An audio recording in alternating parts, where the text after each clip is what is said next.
Hiya too. I hope you're having a really good week. I'm going to read our story today, but before I'm going to start reading it, I am going to give out some shout outs. So, got a lovely long list of all of you children who have sent in work this week. So, big well done to Bella, Quinn, Alyssa, Isabel, Sal, Isla, Alexia, Harry P, Matty, Louie, Joe, Josh and Jake. All of you have sent in some fantastic work, so thank you so much. And also, some of you have got your bronze award for your accelerated reader, and that is for Isabel, Ted, Alexia, Quinn, Alyssa and Harry. So big well done to you guys. That's a really great achievement to get in the first week, so well done, keep it up. Right, I'm going to carry on reading our story. Now Mr. P, I think, got up to page 23 yesterday, so I'm going to carry on from where he finished. As soon as he saw the field, he began to shout, "Look, Mum, all our troubles are over. Guess what I got for Daisy? Not one bean, not two beans, but a whole tin completely full of beans. Why, Mother, there must be 100 yummy beans in this tin. I knew you'd be pleased."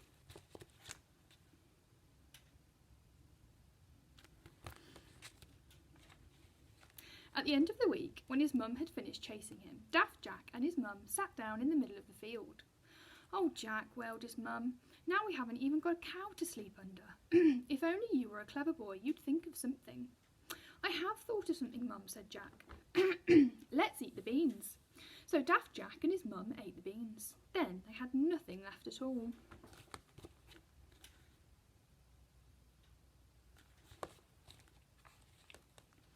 That night, Jack couldn't sleep. "I can't do anything right," he thought sadly. "My poor mother would be better off without me. I think I'll run away into the big wide world and seek my fortune." So Jack decided to leave a note for his mother. He couldn't find any paper, so he tore the label from the bean tin. But there was something already written on the back of the baked bean label.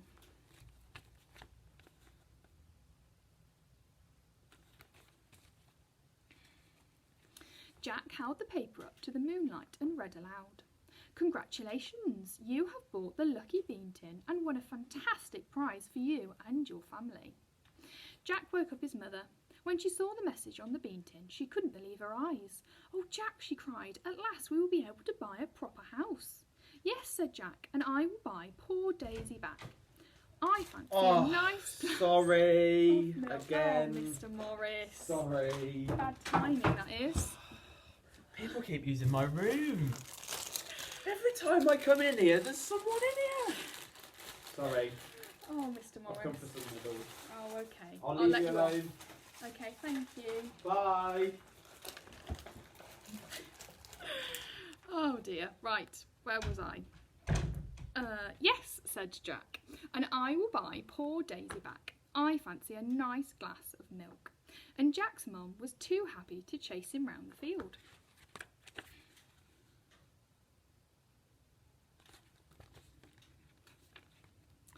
In the morning, they sent off the lucky bean label, and soon their prize arrived, a whole lorry load of baked beans. Jack and his mum didn't know what to say. They began to stack the beans in one corner of the field, but before they had finished, a second lorry load of beans arrived. All those beans! My word. And all day long the lorries kept coming. By the evening there was a huge pile of bean tins, a stack of bean tins, a colossal, gleaming, monumental mountain of bean tins. There were bean tins right up to the clouds. So from that day, Jack left and his mum ate beans. It was all they ever had. Hot beans, cold beans, warm beans, beans on toast, bean pudding, beans, beans, beansy beans. And on Sundays, for a special treat, they had bean surprise, which was really just beans with beans on top.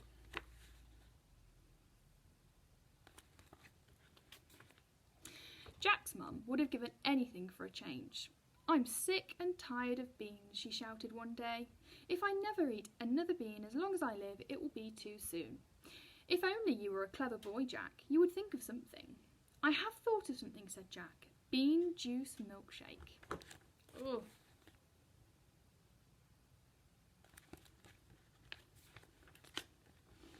There wasn't room to chase Jack around the field because the bean stack was too big, so Jack's mum chased him up the bean stack instead.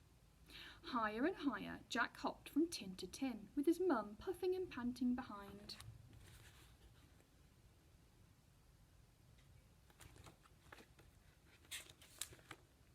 Until at last, Jack climbed so high he left his mum far behind. But Jack didn't stop. He kept on climbing. He looked down at the world below. He saw the field as small as a handkerchief and his mum as tiny as an ant. And still, Jack climbed higher.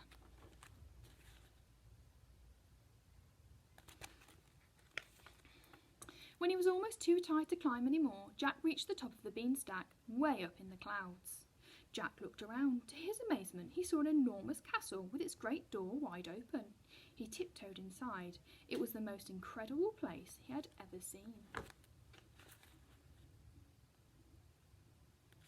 Right, I'm going to stop there. I hope you all have a fantastic weekend.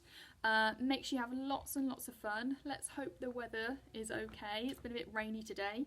But yeah, have lots and lots of fun, and I will see you next week.